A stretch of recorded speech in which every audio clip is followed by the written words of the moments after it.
My bad. This joint tripping. This iPad doing something weird tonight. It's making me flip and rotate the screen. I don't know what that's about. That ain't never happened before.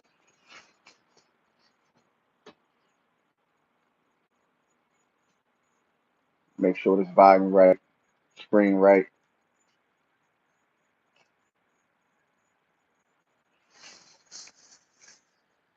screen right, volume right. I'm in the garage, man. I know y'all ain't seen me in a minute. I had a little procedure I had to get done on my elbow, man. Shit had me down for a minute. Shit hurt still. Um, but still recovering. You know what I mean? But it's all good. I don't expect really too many people to jump on here tonight, Saturday night. It's still warm outside. There's a lot going on. But I'll be remiss if I didn't if I ain't get to this topic. I mean, I got to this topic about a month and a half, 2 months ago. But what wound up happening is the video didn't have any volume for some reason. I don't know what happened with the volume. Tonight I got the Bluetooth in, so hopefully that cures that ill. And y'all can hear me a little bit more clear. I'm not on Facebook Live tonight. This is strictly for YouTube. Everybody not going to respect nor understand this video. But this is politics on the corner. This one is strictly for the streets, strictly for entertainment. Um, First, I want to shout out Advanced Chemical Senses. They still rocking with us.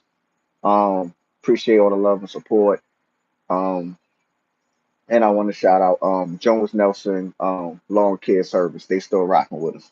Thank you for the continued support. Y'all follow them, like them, look them up. Let's get it. That's small owned businesses. You know what I mean? Let's get it. Let's get them popping. Um, yeah, like I said, this topic right here, I touched on this topic about 2 months ago, month and a half, 2 months ago now. But for some reason I didn't have a volume. They told me the volume was messed up. Um, with the latest news, the latest developments, I had to double back. It's probably gonna be one of my longer videos. Apologize. I may have to actually break this down in the segments because there's a lot of information, and I think people know me by now and understand how I play. I really don't like to talk about things that involve open cases. Um, this is not the Get Indicted network over here. This is not the Get Indicted channel. We don't help the police. We don't do none of that weird stuff that everybody else do. Right? We're not getting on here dry snitching. I'm gonna throw somebody under the bus, kind of, sort of, because I really don't care for them as a person, and y'all gonna understand when that point in time comes. Um, people that know me in real life know I don't have respect. There's people that got a bunch of money that people got respect for, but I don't got respect for them because I think they have character deficiencies. We already know how we play over here. It's principles, parameters, right? That's what we subscribe to. That's what we stand on. We don't care about nothing else. We don't care about your wallet. We don't care about your car, your clothes, your jewelry, who you sleep with. I don't care about your character, man, woman, child. It's all about the character. You understand? Principles and parameters. 10 toes down. We're gonna be this way till we check, man. I don't know no other way to be. Just being honest. Not being arrogant, just being honest. Um, but yeah, it's a lot of information. If y'all see me take my time and pause, I'm thinking about something. I'm thinking about if I actually want to say that or not, or how I want to say it in a manner. Because I really got a problem with rats, right? So I really just do. If you commit a crime, then you got to stand what you do. It just is what it is, right? If you're a peaceful person, you're a quote unquote civilian. Um, there really ain't no such thing as ratting as a civilian. But when you decide you want to walk through certain doors and step in certain doodle, you got to take what come with that. You understand what I'm saying? Um, but to to really go into the story, right? What I say is like it's a lot of information. I'm apologize beforehand because like I said it's going to be one of my longer videos. I know, like my actual show videos, I try to do an hour, but just ad lib videos, I try to keep them to like 20 minutes, 25 minutes max. But this probably going to be a little longer. And the reason being, like, there's so many, as I named it, myths, theories, and facts, right? Growing up, y'all know I'm from Philly. I think that jig was up by now, right? Um, Philly and Brooklyn only an hour and a half away, right? I can't remember the name of that bridge, but not the Brooklyn Bridge, not. But you come through Brooklyn, like it takes you right to Brooklyn, and you see the Welcome to Kings County sign and all that, right? It's like an hour and a half, hour 45 minutes, something like that. So being in that close proximity and being of age to be outside, right? It was a lot of things that we heard that um it's kind of coming to fruition today, but it's a lot more details that um haven't come to full fruition. There was a lot of so people that don't know. I mean, I know y'all seen the title, that's why y'all here, but we're going to talk about the murder of Tupac Shakur, 27 years later. The guy Duane Keefe D. Davis was just indicted for his murder yesterday. Keefe D is a South Side Compton Crip. At one point in time, he was a shot caller. I don't know if he's a shot caller today, but once upon a time, and it's a real neighborhood, and there was a lot of them. It's a bunch of them. That time he was the shot caller, right? Um, Getting a bunch of money. He was getting a bunch of money. But like I said, there's a lot of things about this story, about Tupac specifically, that we heard as teenagers, right? And you don't know if them things are true. That's why I named it facts, myths, and theories, right? That's another reason for it. But I believe like a lot of those theories and a lot of those myths are going to turn into facts. So in order to unpack the murder of Tupac Shakur, you actually got to go back to like 1993, right? This is actually when this all really started. You got to go back to 1993. What happened in 1993? Tupac was introduced to a guy by the name of Haitian Jack, right? And I'm gonna give y'all a little sneak peek, right? And the sneak peek is this: go back and listen to Tupac's Machiavelli album, Against All Odds. He told a lot of truths in that song. He said it's the realest shit I ever wrote. It was a lot of truths in that song, right?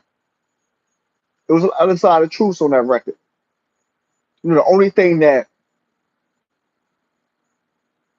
probably was a little bit more, and it really didn't fit within the scope of the song was the Nas part, right? And now did Nas say on the record he got shot, left the hospital the same night?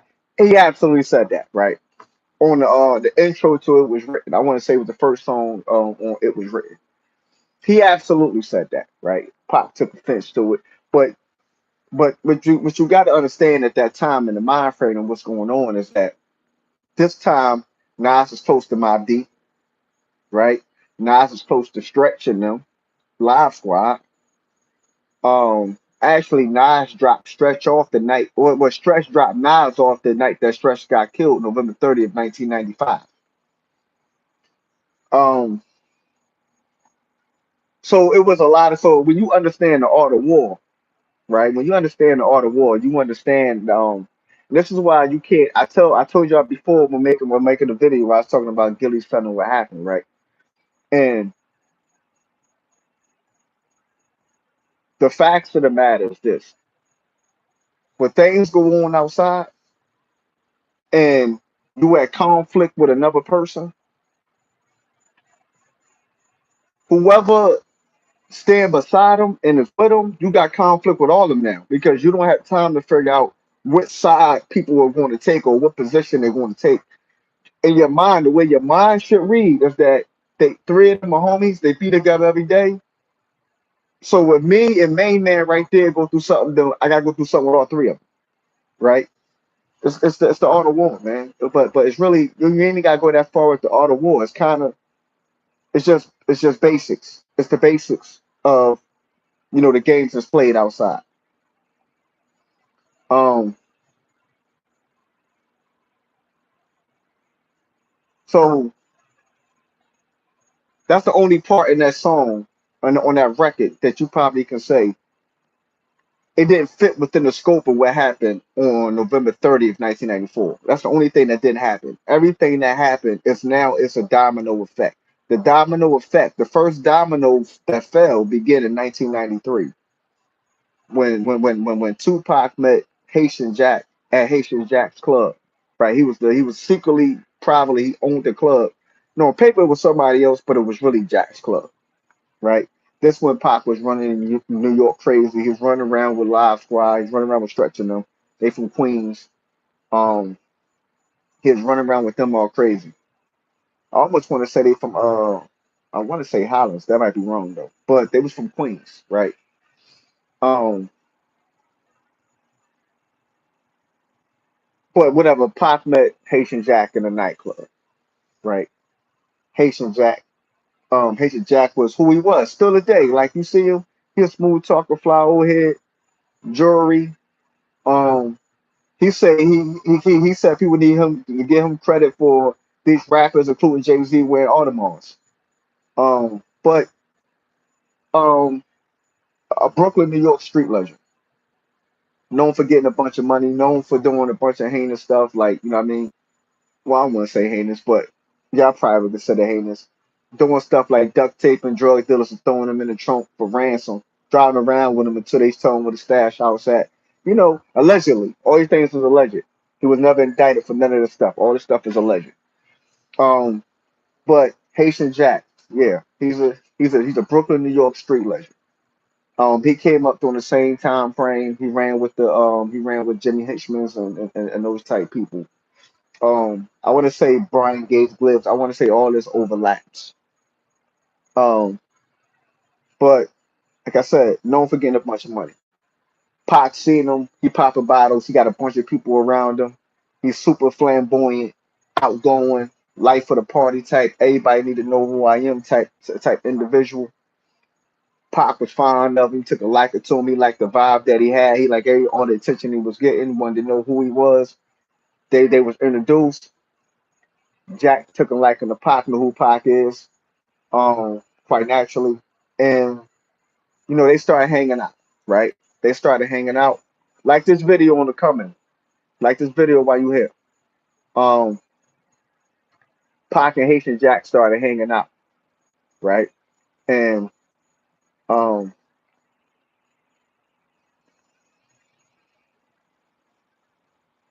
they started running around New York City. Haitian Jack was treating them, right? He was buying them stuff, buying them Rolexes, taking them shopping, buying them clothes, right? That's what Jack do anyway, right? So Pac with him, he bought him his first Rolex. He took him. He took he Pac said for himself. He matured me. These guys matured me. He took me out of baggies. Then that's where the Versace and all that started coming in at, right? That's who introduced Pac to all that was Haitian Jack. Um, Taught him how to dress.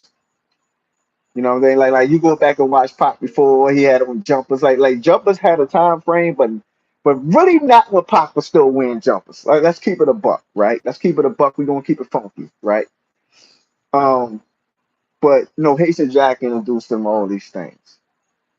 Um,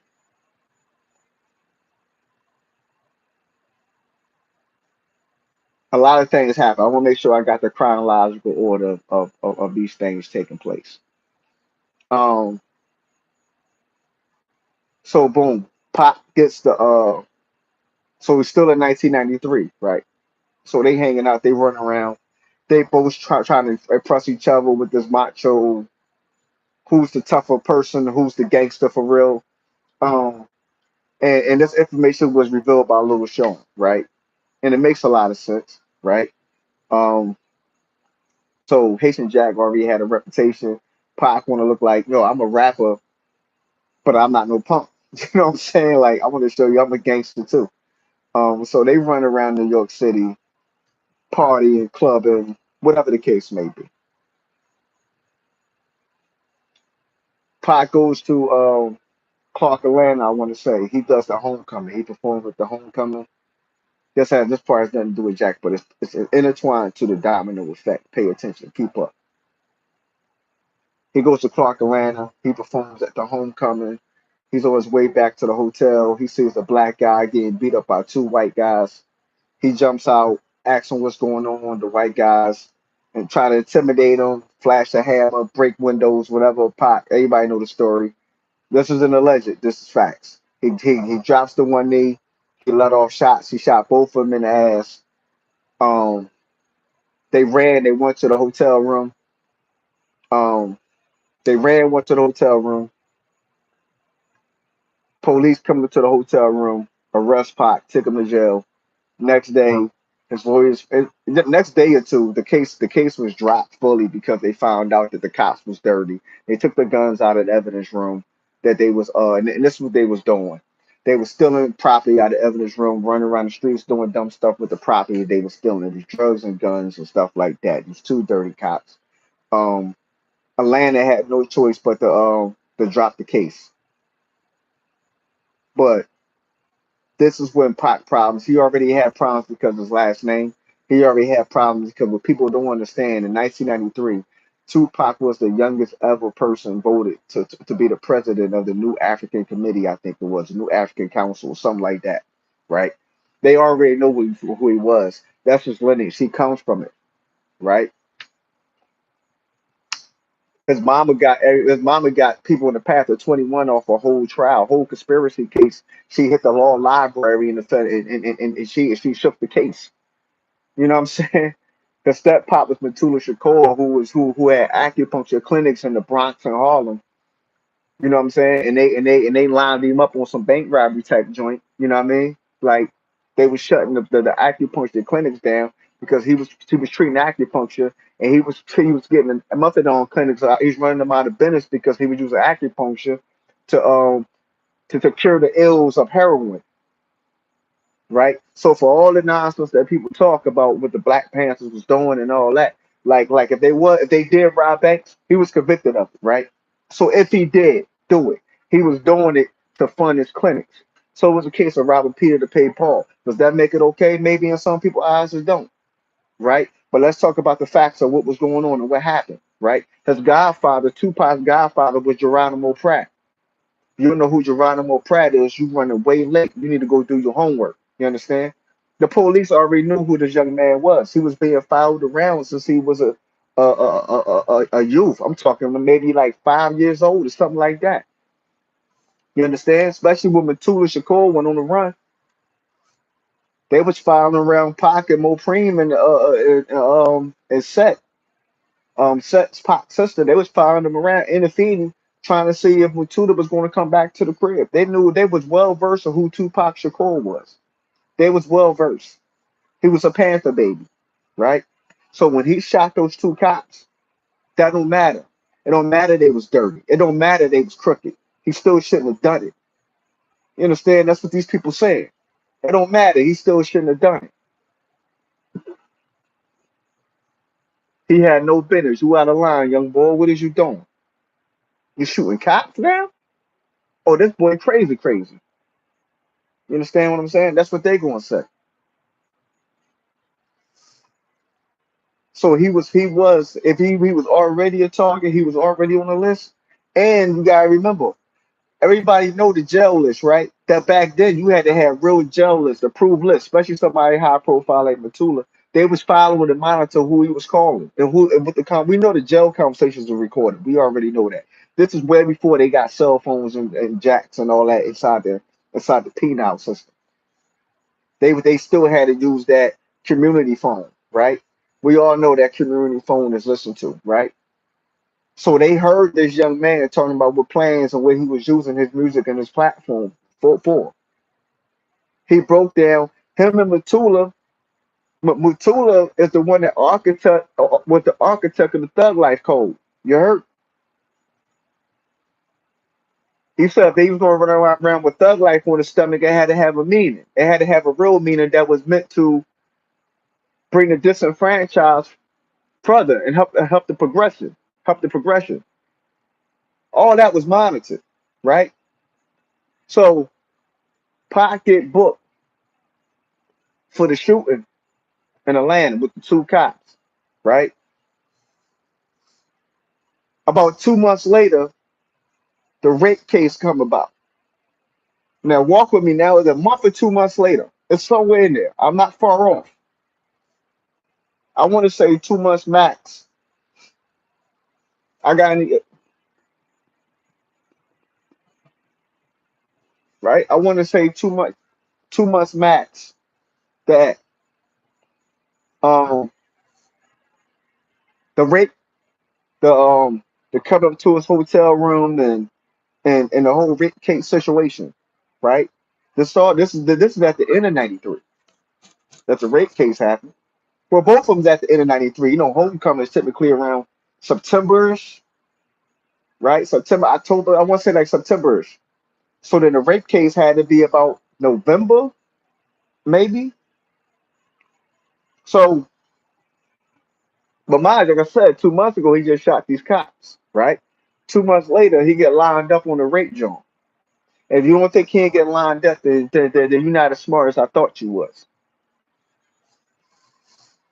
Pay attention. Now, around this whole time frame in '93, he meet this time Biggie Smalls. He going by um Christopher Wallace, aka Biggie Smalls, aka Notorious B.I.G. All this happens in '93 as well, right? Um, Big at this time, he got Party and Bullshit. I want to say Flavor in Your Air remixes on the streets too as well. But Pop took a finding of Party and Bullshit. He felt like he writing about my life, right? This is why my life really be. You know what I'm saying? So, quite naturally, everybody know who Pac was. Like, don't get it twisted. In 1993, Pac was one of the most recognizable figures in all of entertainment. I don't know where this theory come from that he wasn't who he was until Death Row. Death Row took that man to a whole nother level that very few people go to. Let's be clear. But Pac was already one of the top rappers and one of the top figures and public recognizable figures in the entertainment space as a whole. Let's be clear, right? By the time '93 came around, he don't drop Juice, right? Well, before then, he dropped Tupac Now that came out in 1991, right? He was already on Digital Underground, same song record, which everybody knows Digital Underground sold a bunch of records, right? Even though they music wasn't for everybody, right? They still sold a bunch of records and they was recognizable music musicians, right? So Pac was already he already had those two things under the belt. Then he chased that in 1992 with the movie Juice, right? Which was an urban classic, right? So what Juice did for Pac, right? So walk with me and understand. I'm gonna bounce around a little bit, but all this is tied in because I gotta kill some things that I think of as I speak, right? So by now, like I said, same song is already out, but forget same song. Brenda's Got a Baby's already out, right? Brenda's Got a Baby is a song like we haven't seen in the hip hop space at that time. We hadn't seen a Brenda's Got a Baby.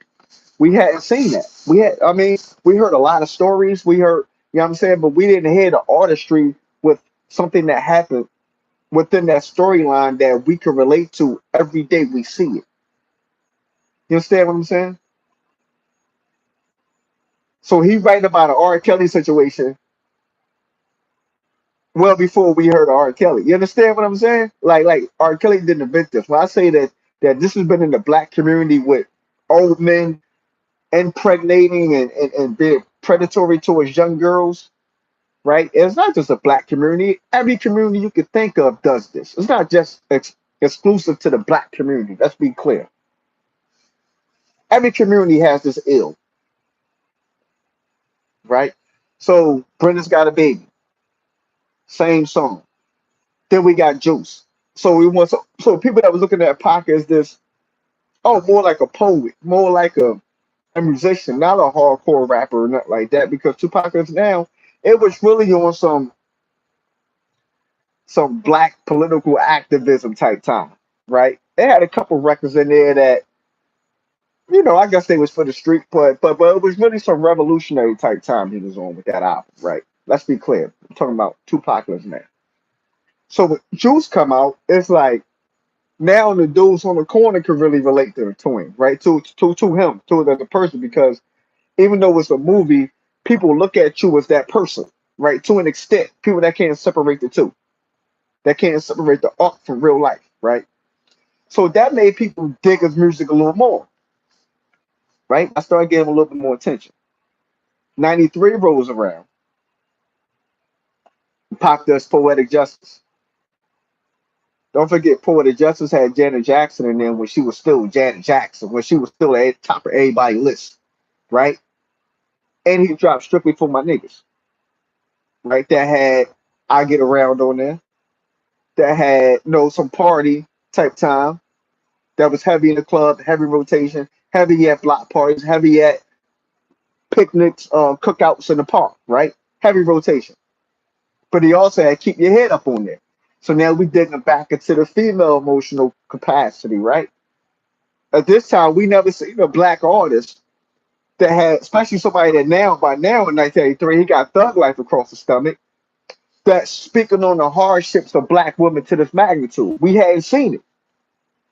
We hadn't seen this to this point. We didn't have the street artists, right? Because now he's considered a street artist at this point. Now he's starting to mature, he's starting to grow. Remember, he was only 19 when he came out. Now at this point in time, he's about, what, 23? Like when he first hit the scene, he was like 19, like with digital. He was like 19. So then I want to say about 93, he's about, they about 22 years old. 22 years old, 1993, right? Um, so he's starting to evolve and mature in his own right, right? That's typically what happens, right? As all of us. Um, so he has Keep Your Head Up, that's crazy, going dumb. He has I Get Around, that's going crazy and dumb, right? He also had an underrated record that we forget about, right? That also was a party favorite. I Gotta Get Mine with MC Breed, right? So he's really all over the place. I'm talking about part wise his stardom and his place within the hip hop music space, right? It was already there. Like we gonna keep it fair. We're gonna tell the truth. So when he meet Biggie, they form a relationship. They both Gemini's. I guess it's a Gemini thing. They both on this tip. Pac still hungry. Tupac is now on gold. Um, he's really an independent artist when you really break it down because Interscope at that time, when he first signed to Interscope, either he was the first or second hip hop artist, right? They didn't have an urban division at Interscope at this time, right? We know Interscope was ran by the Ted Fields and the Jimmy Iovies, right? I mean, still is, but um, it was no hip hop division. You know what I'm saying? It was. I want to say we just pocketed another artist. That was it. So Tupac is now going to go with success for them because that's not where they made their money at anyway. But okay, I got this little guy right here. He won gold. He's made us some money. Um, he's running around getting locked up all the time, and he has big records. So it's like it's a win-win for them. We don't got to do a lot of marketing for this guy. Everybody knows who he is. He gets crazy publicity that you really can't pay for. You know what I'm saying? Cameras follow this guy everywhere. He was a polarizing figure. He was one of hip hop's first true polarizing figures. Let's be very crystal clear about that. His interviews was crazy, right? I think him, 50 Cent, I actually like Bleak interviews too. Sidebar, just random thoughts, right? But these guys get great, but Pac and 50 Cent, for me, they my top two. You watch their interviews, bro, you're gonna be entertained from start to finish, right? So, like I said, him and Big become friends. Well, they become. I don't like to use the word friends, but they said they were friends, so they became friends, whatever, fast friends, I guess. Um, they both come from their own struggles in their own right. Um, and Pac was in a position to teach Big some things. Big was in a position probably to teach Pac some things, probably different things. You know what I'm saying? But they both, I think, it's a thing when they both, to a degree, fed off each other. Um, Biggie wanted actually once upon a time Biggie was actually part of Thug Life, the group, right? Big actually wanted the Pac to try to get a deal, like because this is before Puff. This is before Sean Combs actually gave him his deal, right? Um, and and Tupac had his apprehensions that he told Biggie about Sean Combs, to be wary. Whatever energy or whatever he's seen or whatever he heard or whatever the case may be about him, he told him to be cautious. Um, but he still gave him what he could to assist with his growth and his success, right? Um, so the house of cards come crashing down when the police come to arrest him for a rape charge. This is the second major domino piece. The first major domino piece, I would say, the in the grand scheme, you probably could say meeting Haitian Jack, but I probably would say when they shot those two cops in Atlanta.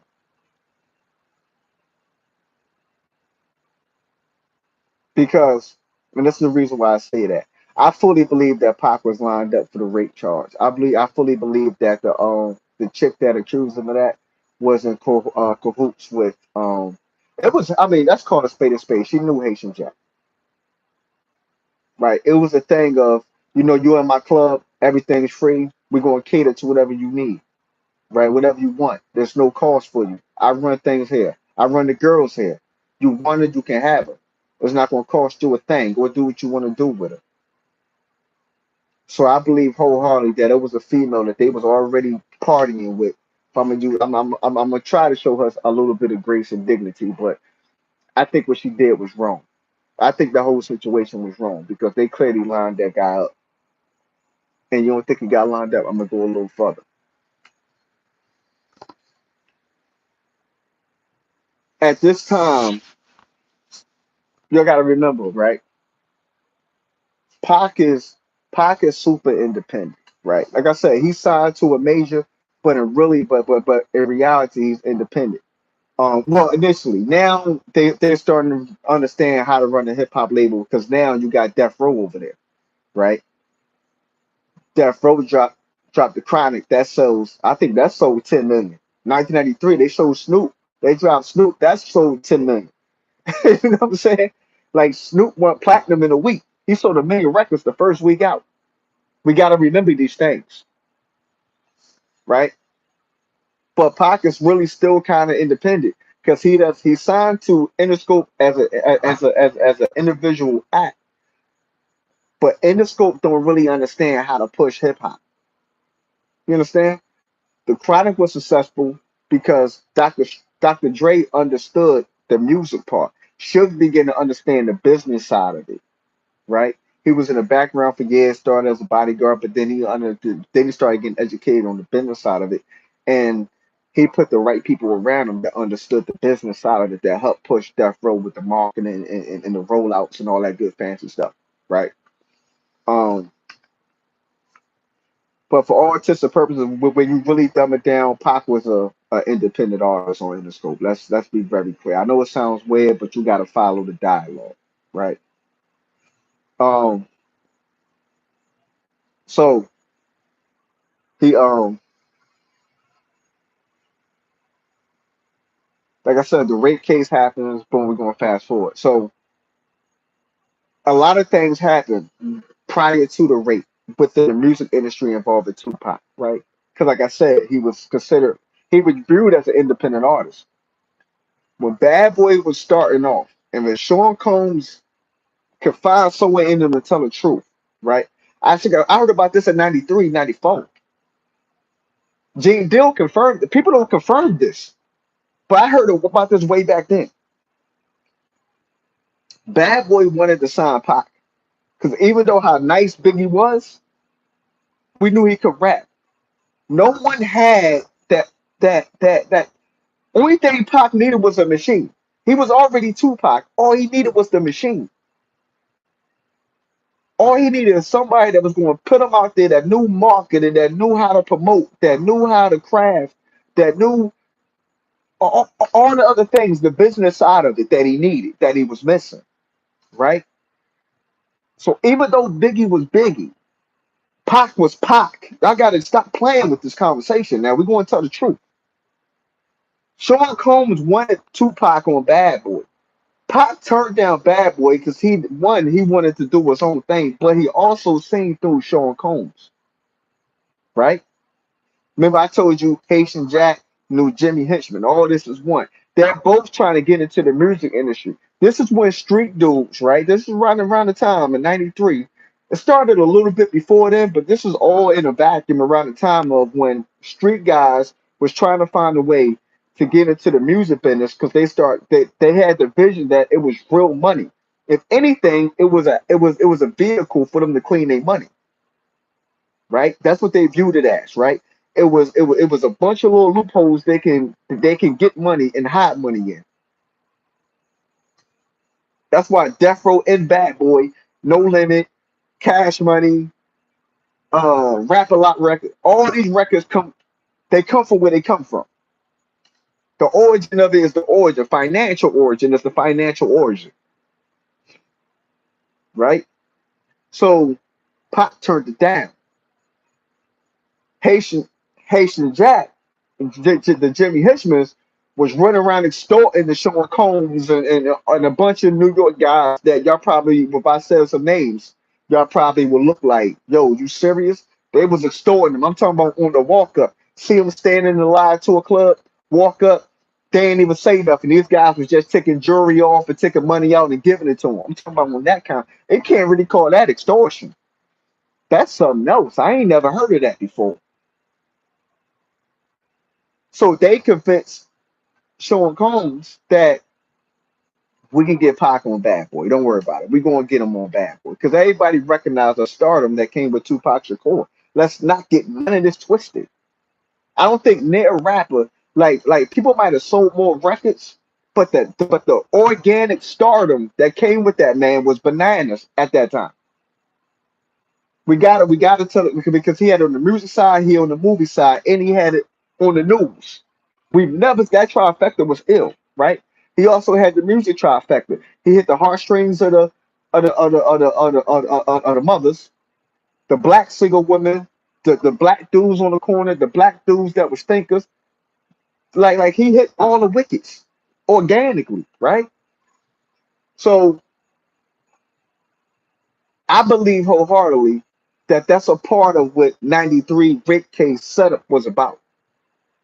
I wholeheartedly believe that. I believe that. I believe that that was used. It was a ploy and it was a tactic as a mechanism for some kind of extortion. Whether it was you sign this contract over here unwillingly or you go to jail. You let me be your manager. I'm in your pockets or whatever the case may be, or you go to jail. It was for some control and manipulation of that young man. I believe wholeheartedly that's what that was ultimately about. I could be wrong, but that's just what I feel. I believe he was lined up on that, right? I believe that people miscalculated exactly who this man was and what kind of arrest that they couldn't wait for New York City to get another Shakur in custody for anything. I think people miscalculated that part. I don't think the ultimate goal was for Pac to go to jail. I think it was used to try to control his career and his movements. I think that's what ultimately it was for.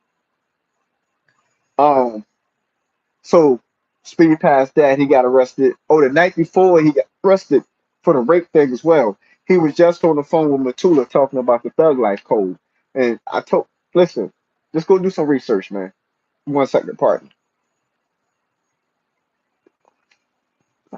Okay, we cooking. So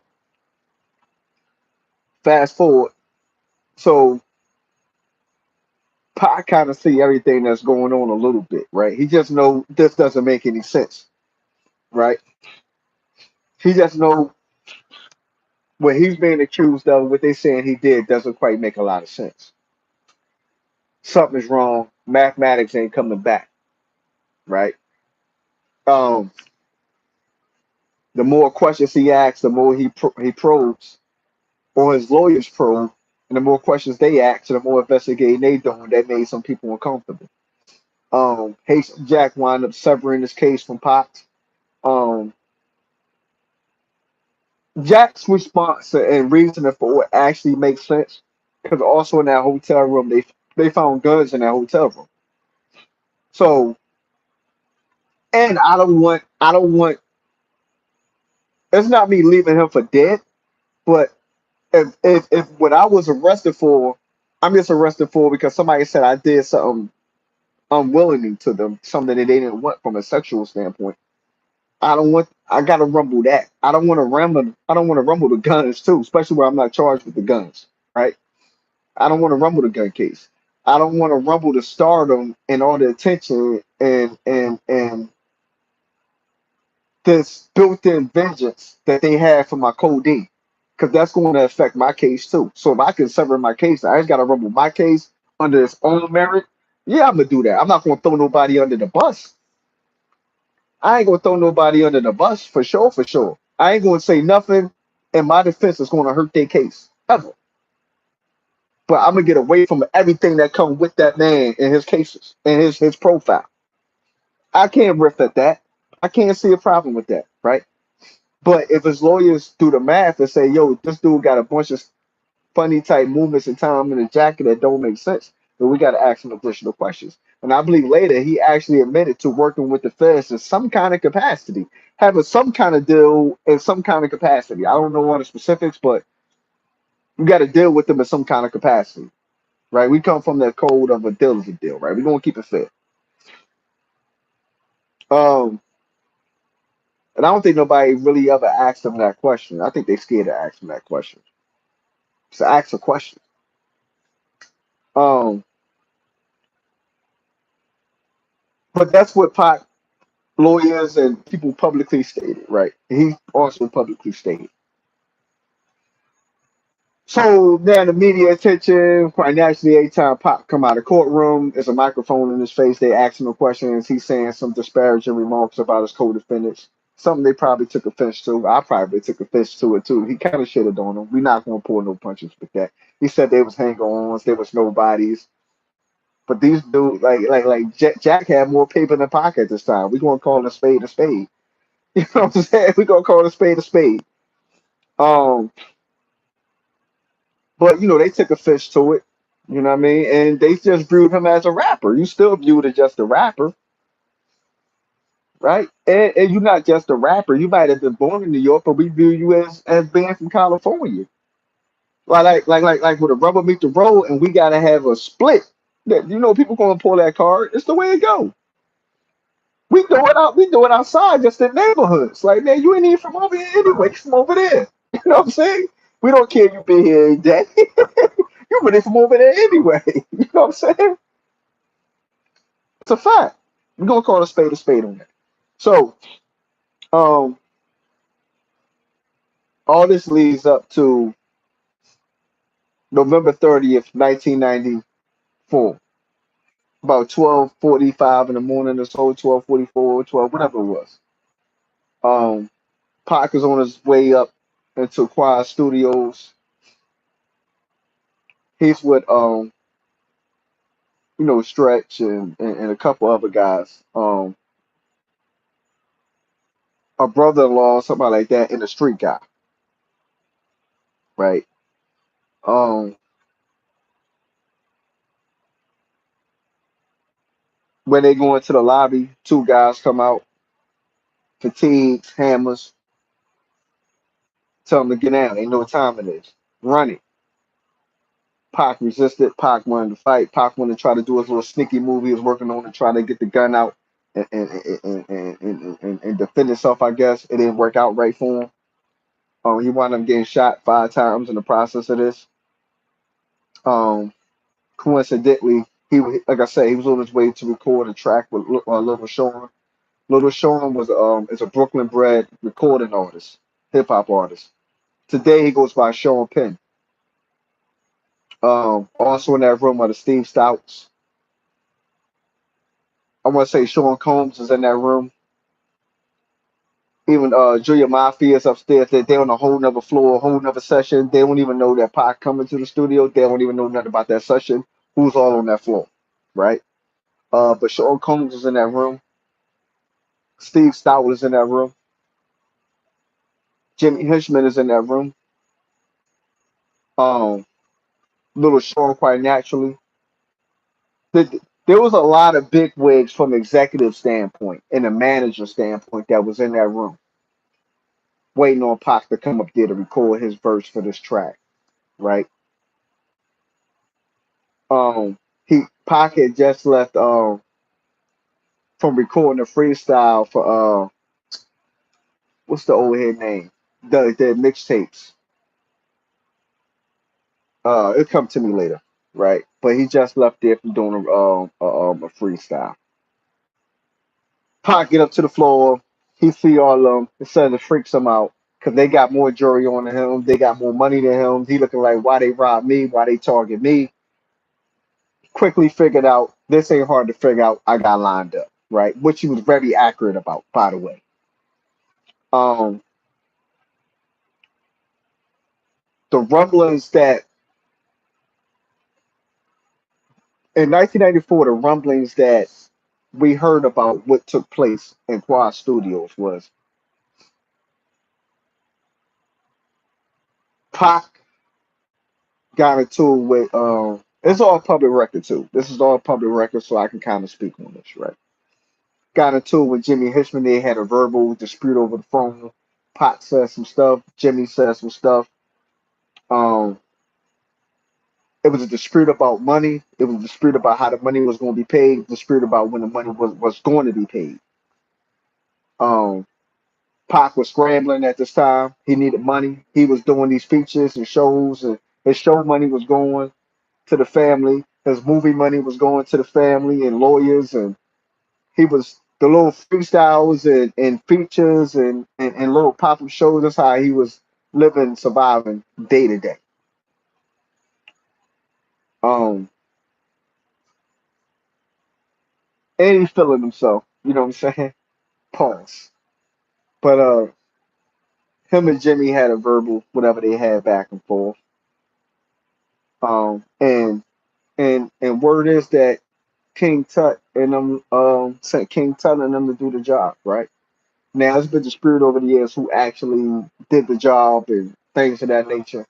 But I think the consensus, outside of it being the police, whatever the case may be, but the consensus from the street side has always been Jimmy Henchman. Whoever he actually got sent to do it, um, that's been under dispute. But the popular person that always come back that was the main character was King Tut. King Tut's another Brooklyn dude. I want to say Cypress housing projects in Brooklyn. I think he came from the same projects as uh, uh, Brian Glaze Griggs. I want to say they all from the same project. I think Jimmy might have came out of them projects too. Um, Notorious projects. Um, they known for their business. They known for putting in their work, handling their business. Um, Tut is another Brooklyn street legend, stick up kid. That's how he lived. That's how he survived. That's what he in jail for right now. He don't he robbed beauty salons. He robbed a whole train car. I think he was arrested at one point in time for shooting a couple cops. I think he actually beat those charges. But street legend, right? For robbery, he pulled jokes. That's what he do. Um, Word is that Jimmy gave him whatever he gave him to do the job. They did the job. Pac resisted, so Pac got shot in the process. Um, those messages came via Stretch, who was Pac's homie at the time. That's his man. That's the person that when Pac landed in New York, they came and picked him up from the airport. They took him to Queens. They took him all over. Like that was like his personal. That was like his first homie security in New York. Right? Was the Live Squad. They really held dude down.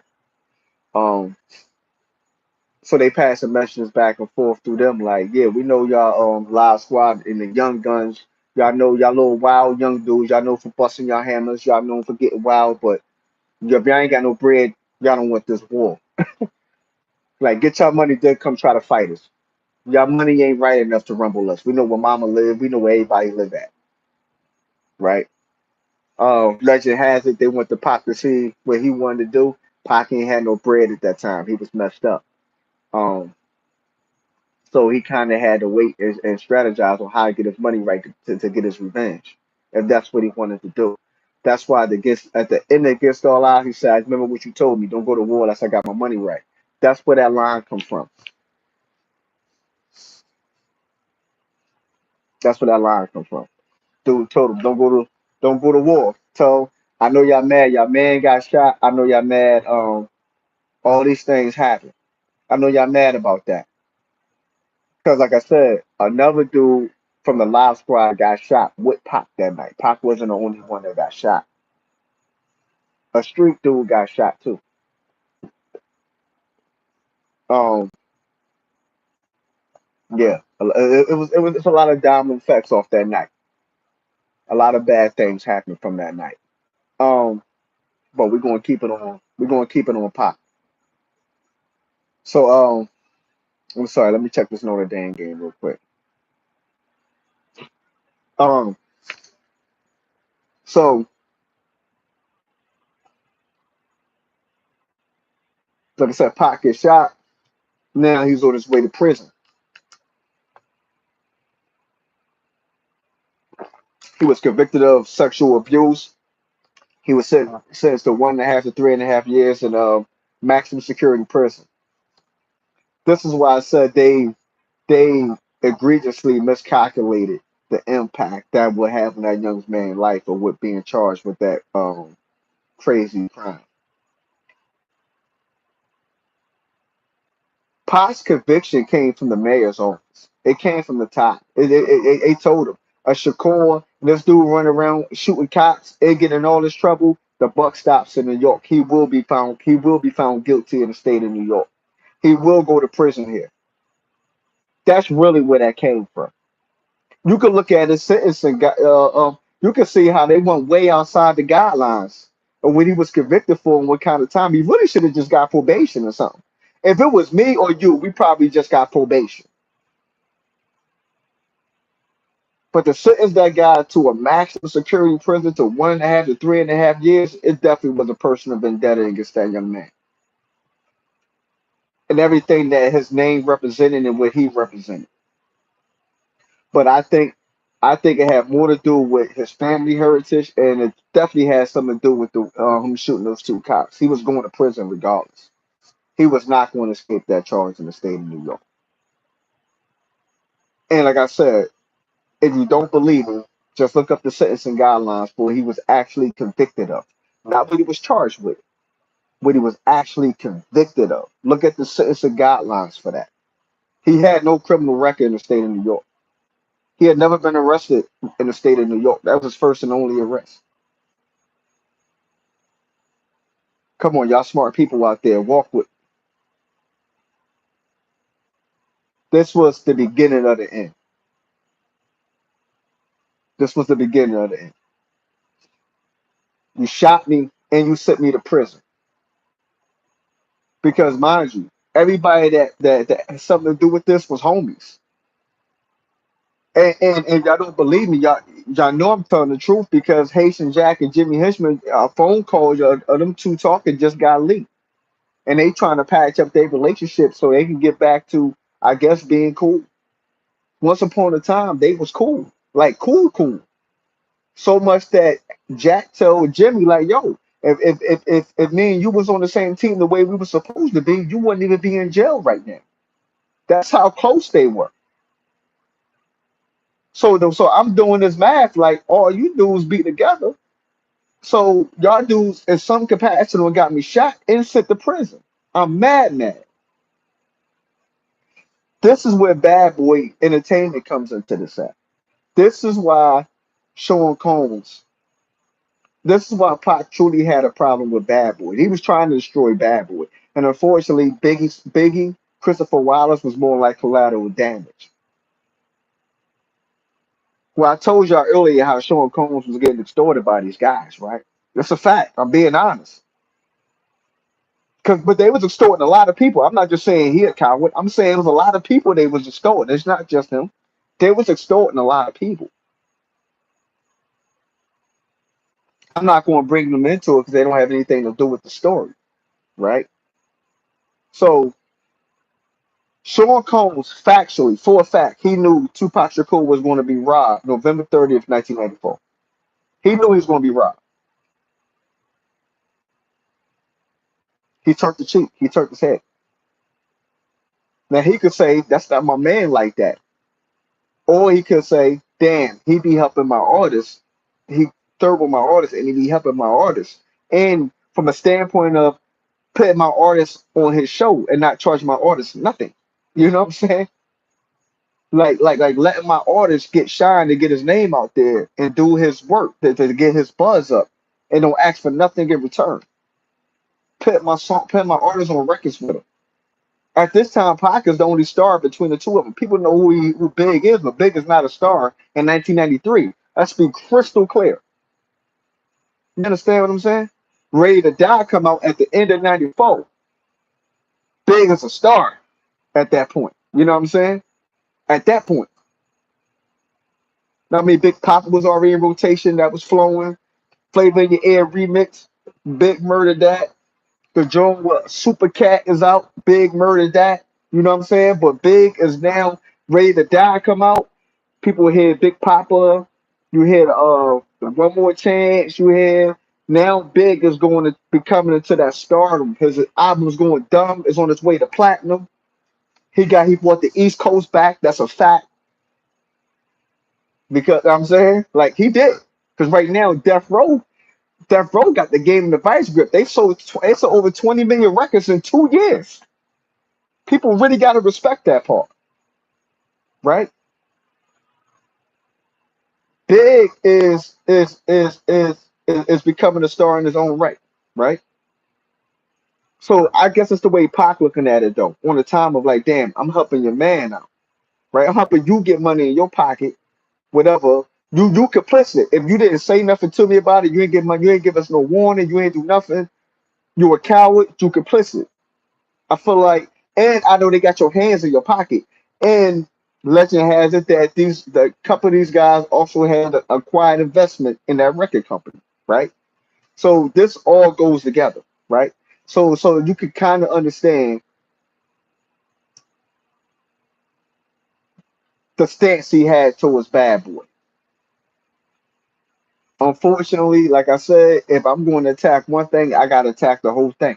If I'm gonna hit a house, I'm not gonna go through the house and pick and choose who I'm gonna hit. I'm gonna hit everybody in the house. Just being honest. And that's just basic street survival 101. Just being honest. So son is in prison. He's soaking. He can't get out. He can't get no bail money up. He can't get um he got the #1 album in the country. Man Gets the Word at this point, which is my favorite Pac album, by the way. Is on his way to 2.5 times platinum in 6 months. Is on his way there. He, he has a bunch of money that he has made from this album that he can't get his hands on. So when people say Death Row bailed him out, to call a spade, Pop really bailed himself out. And let's go one and give him his bread. So it's like a backdoor type thing with Suge and Interscope and Death Row. But when you really look at it for what it is, Pac really bailed himself out of jail. We just call it a spade a spade. Dumb it down to understand how this stuff worked, how what was going on. That I don't really want to spend a whole lot of time going into that part because it doesn't add or take away from the story. But Pac really, for all intents and purposes, built himself out. He just needed the vehicle that people probably feel comfortable with to put the bill package together that a judge would approve. Right? I think more or less that's what happened. Um, Pac is still popping. Remember this. He's the first artist to go platinum, hip hop artist at least, to go platinum in a maximum security prison. It's a fact. Pac is Pac. Pac is Pac so much that he had Suge Knight wanting to get him out of jail. He had Jay Prince wanting to get him out of jail. There was other people jockeying to get this man out of jail to sign him to their label. Pac was a cash cow. Like I said, he just needed the right marketing and promotion machine to really do what Death Row ultimately did. Let's be crystal clear here. He in there soaking, and he probably low key hating watching Biggie become the biggest hip hop star at that time. It's Big and Snoop. Snoop kind of fading out. Doggy Style's kind of fading out a little bit now, and you got Ready to Die. You got Illmatic. You got the East is going crazy. Wu Tang got some underground joints that's coming up that's going crazy. Got the streets bubbling. Like the East is going crazy again. But Big is going crazy probably more than them because he's on 1,000 remixes and he got the streets. Like one thing Nas didn't really have with Illmatic was he got the critical acclaim. He got the respect of being a lyricist, but he didn't really have the streets the way Ready to Die did. Ready to Die almost had the streets to the gravity and magnitude that Doggy Style did, but it didn't come close to doing Doggy Style numbers. Remember, Doggy Style went diamond. That's 10 million records. But the way Ready to Die was playing on the street, it kind of had that impact. Just real rap. You had to be outside. You think I'm lying? You wasn't outside. So Pac probably is low key in there hating a little bit. Want some? Damn, that's really my little man. You know how it is, though. You know what I'm saying? With certain people, they don't want to see you climb the ladder. They don't want to see you come up. Yeah, that's my little man. Like, I told him that move. You know what I'm saying? I ain't gonna say Pac wasn't doing that 'cause he probably was doing that to some kind of degree. Right? We're gonna keep it funky like feet over here. So this leads up to Suge getting him out of prison, that don't come to scoop him, whatever the case may be, right? Um, Pac the whole time in jail though, writing letters home, saying what his plan was. This wasn't this was premeditated, strategized the whole time while he was sitting in prison, or when he was gonna come out here and get his money right, and ultimately to try to whatever his plans ultimately was, besides money, fame, and whatever, right? Um, but number one goal was to get out of prison. And then after that, when he got out, he had a plan of things he wanted to execute and people that was on his hit list, right? Um,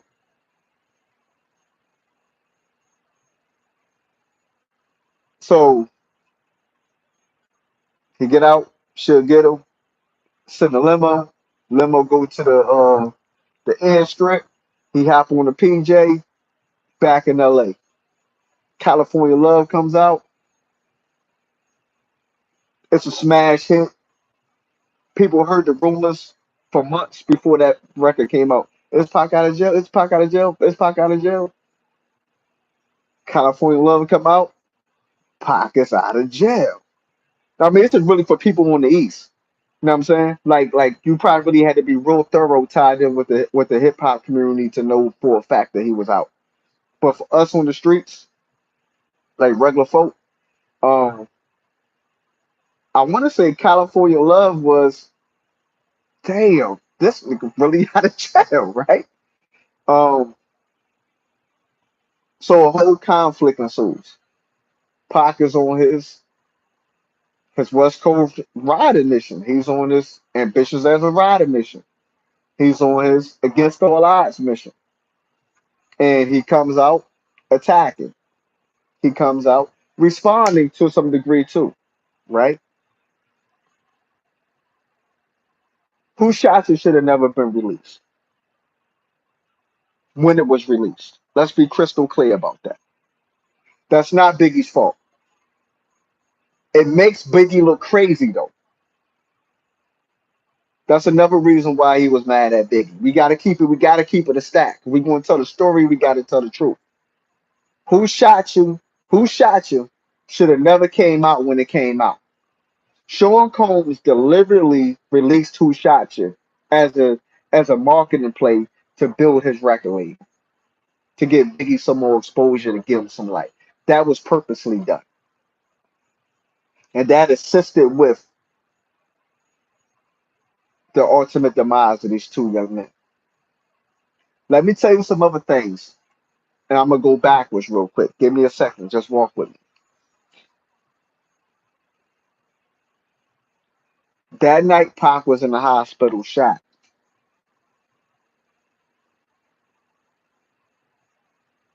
Biggie went back to that record, that studio, and retrieved a gun that Tupac had. Pac had two guns on him, right? It's documented. He even tells you. So I'm not ratting because he tells you he had two double Glocks. The double part is just the trigger's lighter. That's all it means. He had two double Glocks on him. He was known for having the twins, called them the twins. He was known for having these twins. Fat Joe talked about these twins. A couple hip hop artists talked about Pac and these twins, right?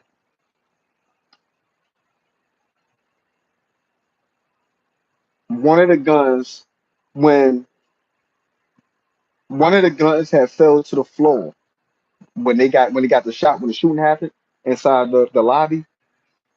One of the guns was picked up, and one of the people there chased after the guys that shot Pac, and all three shot one of them, and he shot at them. Right, that's one of the guns. The other gun Pac still had on him when he went up to the floor, and he passed the gun off, and they hid the gun in the piano. That was little showing that. I mean, he admits it. I'm not ratting. He admits it. Hid the gun in the piano. Biggie went to retrieve that gun. It's all over the place that he went to retrieve this gun. Once again, I'm not ratting. Big tried to go see Pac in the hospital. He was turned away.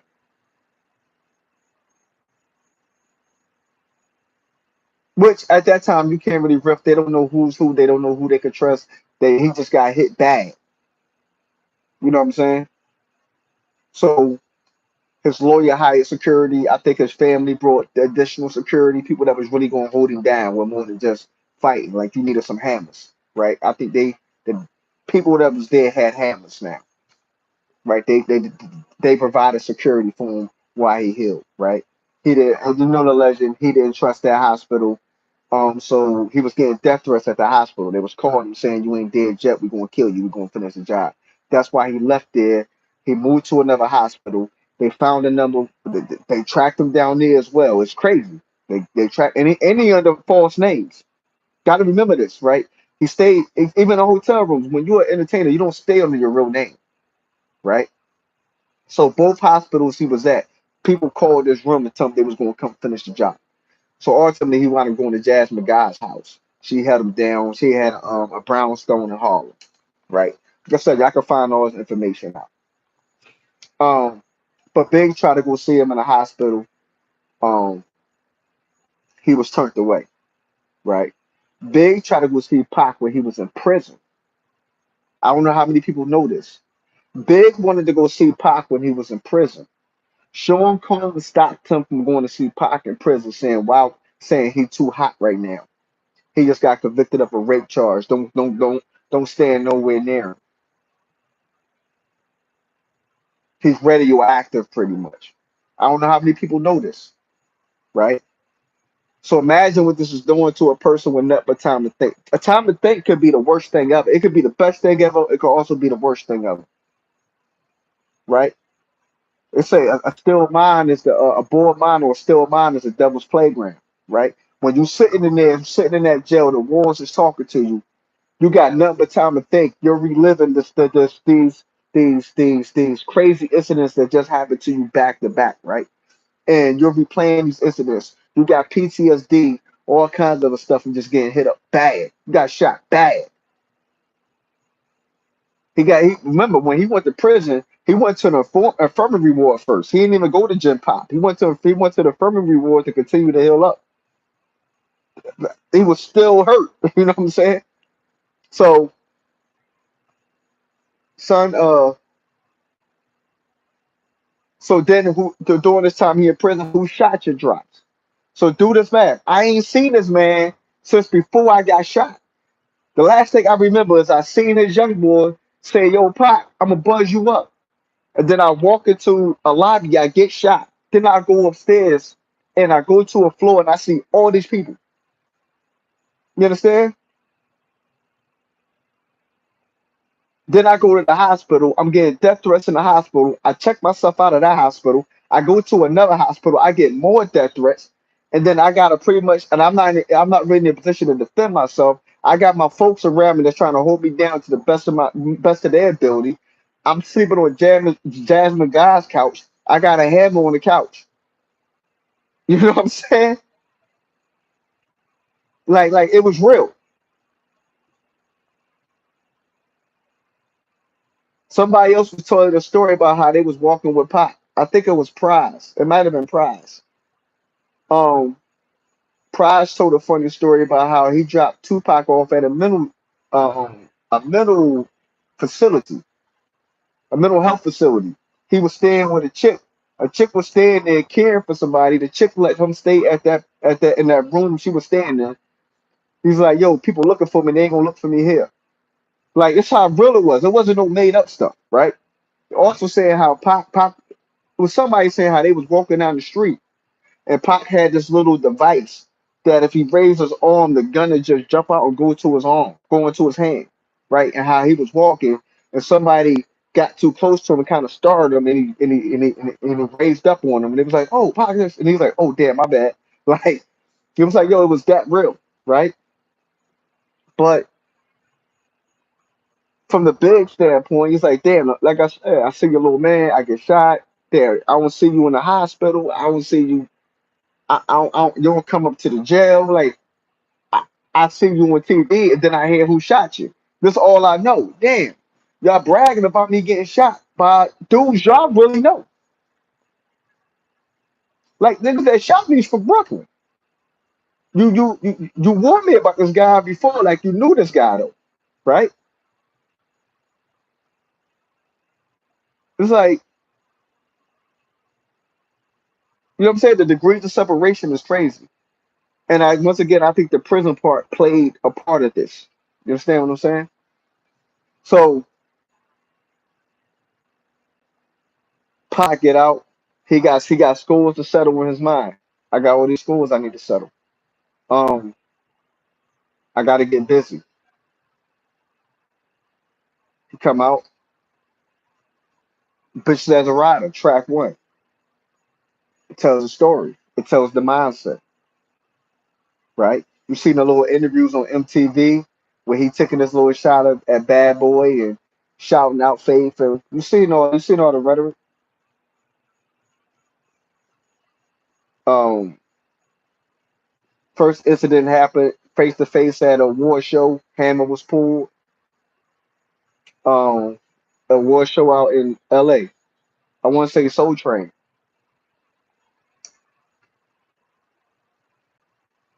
early '96, I think that was. All Eyes on Me came out February. This might have been February, March. It was somewhere in there, right? First incident between Death Row and Bad Boy happened where people heard rumors and now they know it's real. This dude really got a problem with us, right? But now Suge Homeboy don't got killed in Atlanta allegedly by one of Sean Combs' bodyguard homies, right? So this added fuel to that fire. Death Row and Bad Boy already was at odds well before Tupac Shakur was signed to that label. Let's remember that. That's a Snapple fact. Death Row and Bad Boy Records was already at odds prior to Tupac Shakur signing to that label.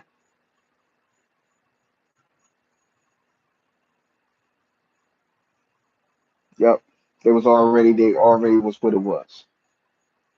And the crazy part about it, Suge and Puff and Sean was at one point in time, it was actually cool. Sugar picked showing up from the airport and all that when he came to LA. It was actually cool once upon a time. Success, man. Success, envy, jealousy is evil things. Money is the root of all evil at that time.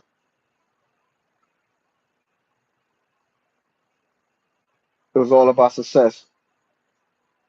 To me, that's what that really started that conflict. Black men couldn't share the success with other black men. Too much ego involved. Too much block shit and not enough business shit. My father called it nigga shit. So pocket out, like I said, he going on this tour, he going on this ride mission, right? Um, Bad Boy Death Row already had their first interaction, their first at this time their first in person altercation. We all know what happened a little while later after that. Pop drops hit him up. Now they see that it's really real, right? Oh shit, okay, that's the kind of time we on, right? But I think after the first incident, right, I'm probably going too fast. After the first incident, maybe even after at that incident, either shortly after that first incident or before that first incident, um, Sean Combs enlists Duane Keefe D. Davis to provide security, right? Like I said, it's a Crip, and I mean Southside Crips is a Crip, it's a Crip neighborhood quite naturally. You know, Death Row was all about Mob Piru. They had Crips that was signed artists, but Death Row was red. Suge was a Mob Piru. His homies was Mob Pirus that he had there. They ain't had no kind of artistic talent. They were just there to hold him down, and they had that element there if he needed it. So whenever they moved out, they moved out. He moved out with the Mob Piru Bloods, right? So you know we understand, we understand that Bloods and Crips are natural. They don't like each other. That's what we'll say. We ain't gonna dive. I mean, it's a part of the story, but we don't gotta dumb that down. They don't like each other. There's been a lot of bloodshed, bodies lost, disfigured people, paraplegics, the whole nine, right? Um, but these two crews are both from Compton, and they are really at odds. It's it's Bloods and Crips, but it's a little deeper than Bloods and Crips. On how much these two sets really don't like each other, right? So he went and hired literally the enemy, the known enemy at that. So the first incident happens, hit him up comes out quite naturally. It's a shock wave. It's a shock heard around the world. Every hood, every place, every hole, every city, state, town, somebody was playing hit 'em up. Repeat it on repeat. It was the most scathing diss track to date to ever come out. Um, there's a lot of threats levied. Um, the, the main targets are Bad Boy, Biggie, Sean Combs. Little C's caught a couple of strays, but it's an all-out attack. Bad Boy don't like it, as they shouldn't have. Um, allegedly this influenced a bounty placement on the chains of death row artists.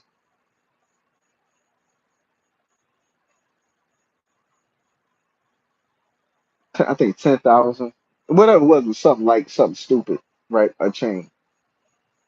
Incident takes place with a chain at the Fox Hill Mall. Somebody tries to snatch a chain from south side of Death Row chain. Altercation happens. They get back to Death Row, whatever, whatever, whatever. Right? That's important. But um, allegedly a bounty was placed on the chain. Also, while the bounty was placed on the chain, allegedly,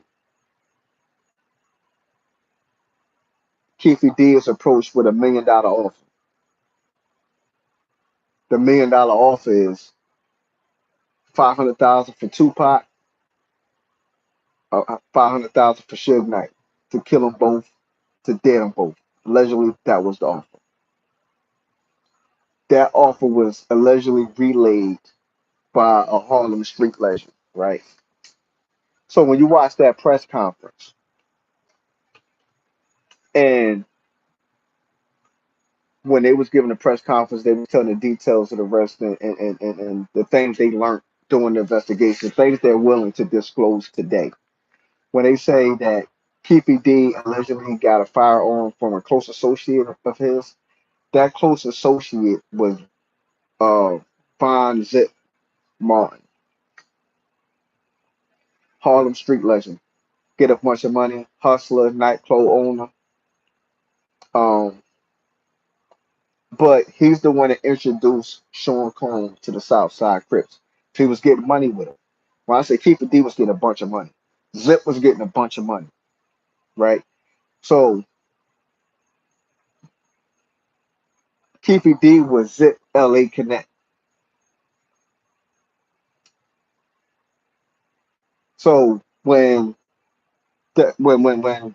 Sean Combs got scared to go to LA, and he would go to LA and really play Duck Duck Goose, he enlisted. So uh, Zip approached him with approaching Keefe D to offer the services for security against death row in a mob problems.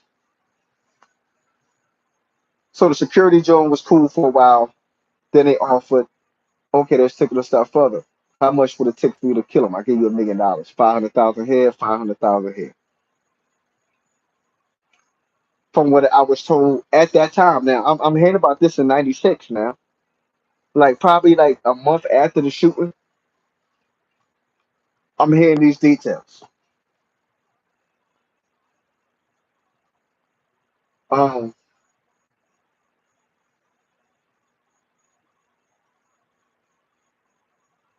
to my understanding, it was turned down initially. Like, nah, we're not gonna go that far.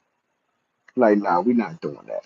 One, we're killing for nothing. They wearing red anyway. We don't even care about the bread, right? It's crazy. It's weird as hell. But this is what even I was told from the beginning. Like, man, he said they weren't even worried about the bread. They'll just do it. They'll do it because they natural enemies. And we know $1 million. You could get a whole neighborhood. You can get a whole city wiped out for $1 million. Man, my life ain't worth nothing but $500. You want somebody gone? So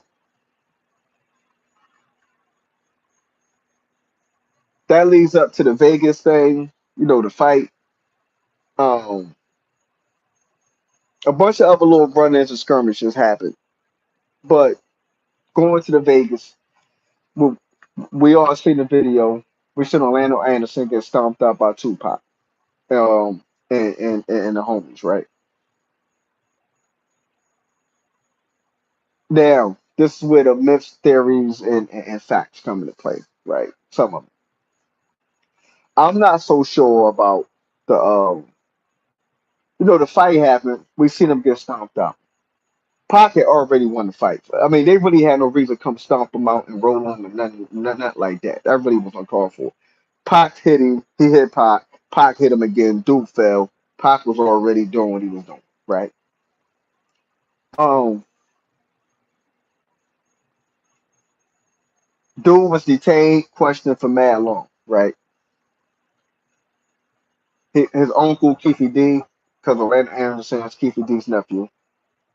Um, so Keefe D get word that his uncle just got, I mean, his nephew just got stomped out by Tupac, Death Row, the Mob Pirates. Vengeance is on their mind. They want to retaliate.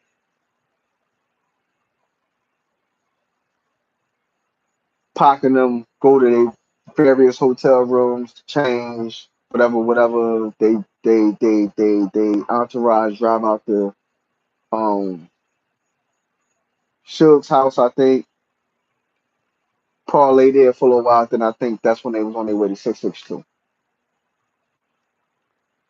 This is what I don't understand. So by Keefe D, this is his own statement. This ain't no alleged. They drove to 662 first, thinking they was going to show up there. People out there recognize that it was them, right? They was outnumbered. They said they was outnumbered or whatever the case may be. So they left So they was randomly driving down the strip and they seen Tupac out the window being loud, whatever, hollering at a car full of women. They bust a U-turn and they come up alongside the convoy of cars. This is what don't make sense. Because the first thing he originally said was that now, like he has so many different versions of what he said happened, right? That's the first thing that I heard, right? Second thing was he said they bust U-turn when they say, oh damn, there they go right there, that's that row. Um, when they made the U-turn and they was driving up in the free lane, they was driving slow looking at every car to see what car Pac and Suge was in. My question would be how you know they would be in the same car? Two, you probably seen a line of luxury cars and say, damn, that gotta be them. That number of luxury cars in the convoy. I give you that.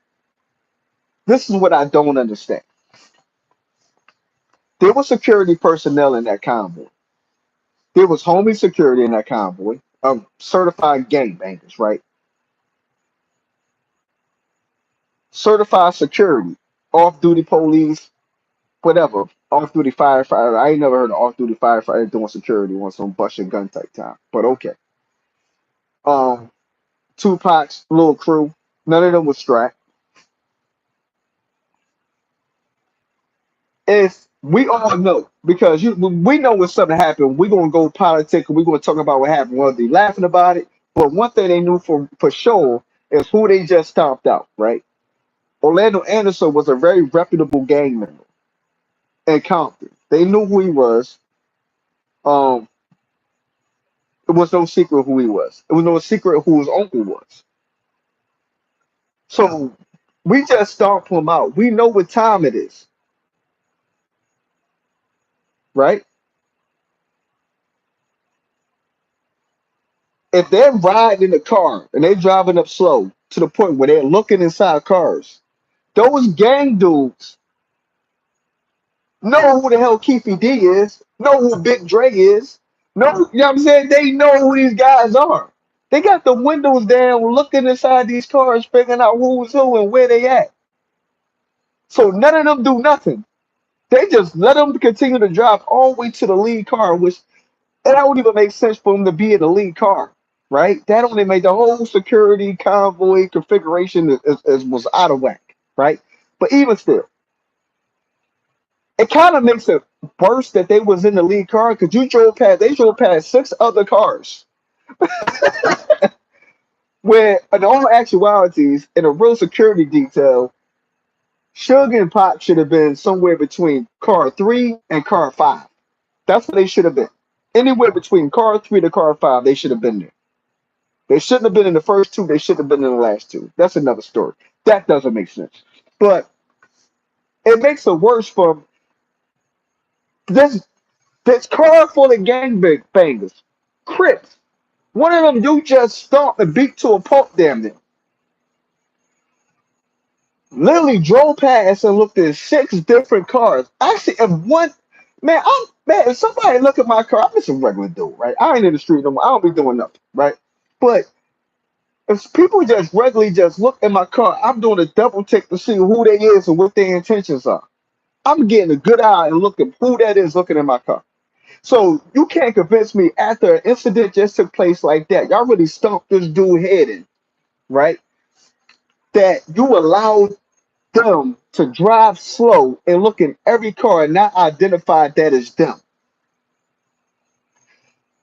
They drove up and identified Suge's BMW, drove closer to the BMW, let down the back window, and let off 17 shots. Or how many shots? Homeboy security eventually came out of the lane and chased them, and they had a little shootout back and forth. I find that hard to believe. I find that hard to believe. I'm not gonna lie. I find that hard to believe. But we're gonna leave that right here tonight. We're an hour and a half in.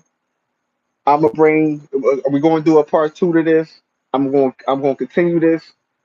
Thank y'all for rocking with me. I'm sorry it's a little longer than it normally is. But thank y'all for rocking with me. Thank y'all for viewing. Leave a comment. Let me know what y'all think so far about the first 90 minutes of this. We're going to dig into, we're going part two. I'm going to pick up on the actual shooting taking place on the Vegas Strip. And we're going to explore that a little further and talk about some theories, some myths, and some facts about what happened that particular night in question in the aftermath of where we at today. Salute. I appreciate y'all. Look up Advanced Chemical Solutions.